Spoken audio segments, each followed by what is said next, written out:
i7 ગુજરાતનો અવાજ। નમસ્કાર દર્શક મિત્રો, i7 ન્યૂઝ ગુજરાતીની સાથે હું છું આપની સાથે પાયલ બામભણિયા। તો જોઈએ આજના મહત્વના સમાચાર। દેવગઢ બારિયામાં ગૌભક્ત દ્વારા જન્મદિવસે ગૌદાન તુલાદાન કાર્યક્રમ યોજાયો। મળતી માહિતી મુજબ આજરોજ રવિવારના રોજ ગૌભક્ત માનસીબેન શિવાંગભાઈ પંચાલના શુભ જન્મદિવસ નિમિત્તે કામધેનુ ગૌ સેવા પરિવાર ખાતે ધાર્મિક અને સેવાકીય કાર્યક્રમનું આયોજન કરવામાં આવ્યું હતું। કાર્યક્રમની શરૂઆત ગૌમાતા સમક્ષ દીપ પ્રાગટ્ય કરી કરવામાં આવી હતી।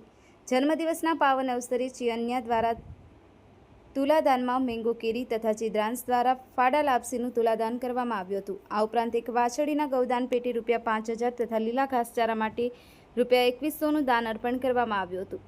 આ પ્રસંગે ગોવાળિયાઓ માટે પેન્ટ, શર્ટ, સાડી તેમજ વાછડી માટે પગમાં ઘૂઘરી, શાલ અને વસ્ત્રોનું દાન પણ કરવામાં આવ્યું હતું।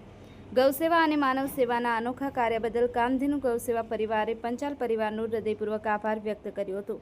આ અવસરે ગૌમાતા અને ગોકુલનાથજી સમક્ષ પ્રાર્થના કરવામાં આવી હતી કે માનસીબેન પંચાલનું જીવન સુખ, સમૃદ્ધિ, આરોગ્ય અને સફળતાથી પરિપૂર્ણ રહે, તેમના જીવનમાં સતત પ્રગતિ થાય તથા પરિવારની તમામ મનોકામનાઓ પૂર્ણ થાય તેવી શુભેચ્છાઓ પાઠવવામાં આવી હતી। કામધેનુ ગૌ સેવા પરિવાર દ્વારા માનસીબેન પંચાલની જન્મદિવસની હાર્દિક શુભકામનાઓ પાઠવવામાં આવી હતી। Mohanbhai Vankar, i7 news Gujarati, Devgadh Bariya.